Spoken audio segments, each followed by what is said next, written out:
I'd like to discuss the way Joyce Carol Oates has analyzed and critiqued Sylvia Plath's work and Sylvia Plath's poetry. She believes that in a lot of ways, Sylvia Plath was kind of the last of the romantics. That she unconsciously acted out in her life and her poetry something that began 500 years before her birth with the Renaissance. That the Renaissance basically was necessary. It was necessary to change the worldview from a God-centered worldview to an individual-centered worldview to get human beings into action. Okay. And that Plath kind of embodied what Joyce Carol Oates referred to as a masculine combative I-ness, in which the I of the poetry, that is the letter I, is a field of consciousness that is kind of set against all other fields of consciousness, which appear to be opposed to it. Okay? And that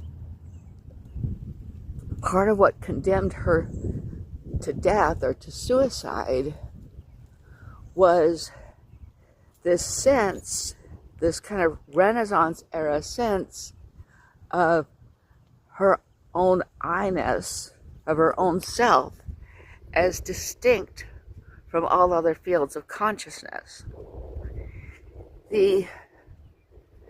Now, Joyce Carol Oates notes that Sylvia Plath is seen as a martyr by a lot of women, particularly feminist women, which has a certain level of irony, since Plath was often contemptuous of other women and of the feminists of her day. Because, like a lot of people who are persecuted or victimized, she didn't identify as much with others who are persecuted or victimized as she did with her own persecutors. And she tended to view other people who are persecuted or victimized contemptuously.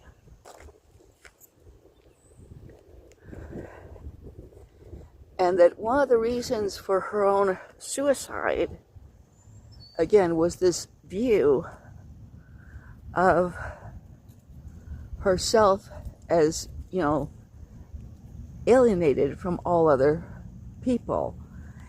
Another thing that she points out is that in some of the lighter poems that she wrote, some of the less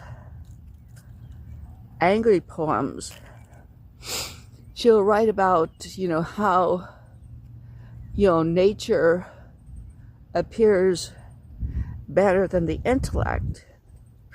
But that's something that has often been seen in poetry, but it's actually a very dangerous concept, because it fails to recognize that for human beings, intellect is part of our nature, and that we are just as much part of nature as anything else is. And that the infant in its dream, drowse is, not precious because it's lacking, but precious because it has so many potentialities that can be developed. Okay? And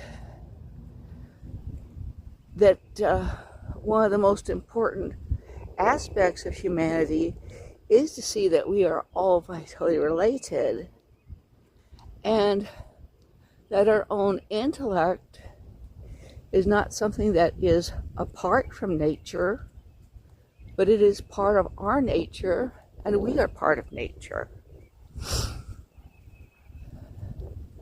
That Sylvia Plath failed to see this, according to Joyce Carol Oates, might be seen as pathological, but it actually might be seen as conformity to a social worldview that had turned pathological.